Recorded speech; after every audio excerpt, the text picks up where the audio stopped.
श्री स्वामी समर्थ. स्वामी शिदोर या चॅनलमध्ये तुमचं खूप खूप मनापासून स्वागत आहे. बऱ्याचदा आपल्याला गुरुचरित्रातील 14वा अध्याय वाचायला सांगितला जातो, पण गुरुचरित्रातील 51 अध्यायांमध्ये 14व्या अध्यायालाच विशेष महत्त्व का आहे आणि 14वा अध्याय वाचल्याने आपली कोणत्या संकटांपासून सुटका होते आणि त्याची काय फलप्राप्ती होते ते आजच्या व्हिडिओमध्ये आपण जाणून घेऊया. गुरुचरित्रातील 14वा अध्याय हा मेरुदंडाचा अध्याय म्हणून संबोधला जातो, ज्यात श्री नृसिंह सरस्वती यांचे परम शिष्य साह्यदेव यांच्यावर श्री गुरूंनी केलेल्या कृपेचे वर्णन केलेले आहे. क्रूर यवनास शासन या नावाने हा अध्याय ओळखला जातो. साह्यदेवाने गुरुचरणाशी एकरूप होऊन वंश परंपरागत अडळ भक्ती मागितली आणि क्रूर यवनापासून साह्यदेवाचे प्राण वाचून नृसिंह सरस्वती अभय देऊन वंश परंपरागत अडळ भक्तीचे आश्वासन मागितले. गुरुचरित्राचे रचनाकार श्री सरस्वती गंगाधर हेच या साह्यदेवांचे वंशज. गुरुचरित्रातील 14व्या अध्यायात आपल्या पूर्वजांच्या गुरुभक्तीचे वर्णन सरस्वती गंगाधर यांनी केले, ज्याला सद्गुरू श्री नृसिंह सरस्वतींचा विशेष आशीर्वाद प्राप्त आहे. तुझे पूर्वज आणि परमभक्त साह्यदेवाचे चरित्र पठण किंवा श्रवण केल्याने भक्तांच्या इच्छित सर्व मनोकामना पूर्ण होतील, असे सरस्वती गंगाधर यांना दृष्टांतिक वचन सद्गुरूंनी दिले, म्हणून या अध्यायाला विशेष महत्त्व प्राप्त झाले. गुरुचरित्रातील 14व्या अध्यायाचे फायदे काय आहेत ते जाणून घेऊया. गुरुचरित्राचे एकूण 51 अध्याय असून यात सरस्वती गंगाधर यांनी दत्तावतार श्री नृसिंह सरस्वती यांच्या जीवन, लीला आणि शिकवणीचे वर्णन केलेले आहे. गुरुचरित्रातील 14व्या अध्यायाच्या पठणाचे विशेष महत्त्व आहे, ज्यामुळे जीवनातील संकटांचा नाश होऊन सद्गुरू कृपेने आपल्या जीवनाच्या या महासागरातून सहज विहार करू शकतो आणि त्याचा आनंद घेऊ शकतो.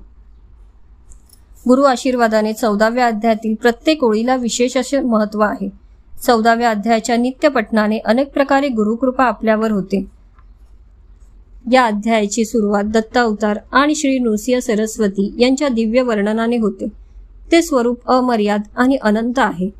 ते पठण किंवा श्रवण करताना लागलेले ध्यान आपल्याला जन्म मृत्यूच्या फेऱ्यातून मुक्त करून मोक्षपदास घेऊन जाते.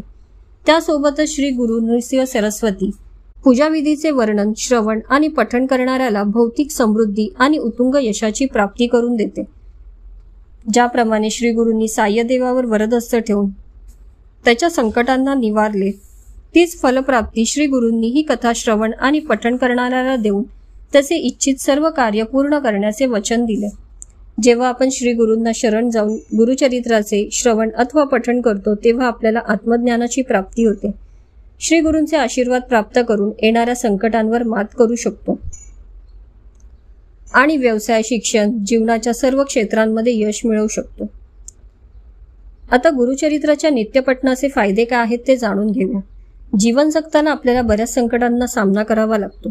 आयुष्यात आर्थिक, मानसिक, भौतिक, सामाजिक दुःखांना सामोरे जात असतो. या सर्वातून बाहेर पडण्याचा मार्ग मिळाला नाही तर आपण नैराश्यग्रस्त होऊन स्वतःला विनाशाकडे घेऊन जातो. अशा वेळी श्री गुरूंची आस धरावी. ज्याप्रमाणे साह्यदेव गुरुस्मरणाने मृत्यूच्या संकटातून बाहेर आला, त्याचप्रमाणे आपणही आपल्या जीवनातील दुःखातून बाहेर येऊ शकतो. श्री गुरूंची आपल्यावर कृपा कशी होते? श्री गुरूंची कृपा आपल्यावर होते तेव्हा आपले शत्रुभयापासून संरक्षण होते, नकारात्मक विचारांपासून मुक्तता मिळते, प्रेम आणि नातेसंबंध टिकून राहतात, ते जपण्यासाठी आपल्याला यश मिळते, सौख्याची आणि आनंदाची प्राप्ती होते, व्यवसायात नोकरीत प्रगती होते, ग्रहांच्या प्रभावापासून आपले संरक्षण होते, ग्रहस्थिती जर खराब असेल ताणतणावातून मुक्तता मिळते.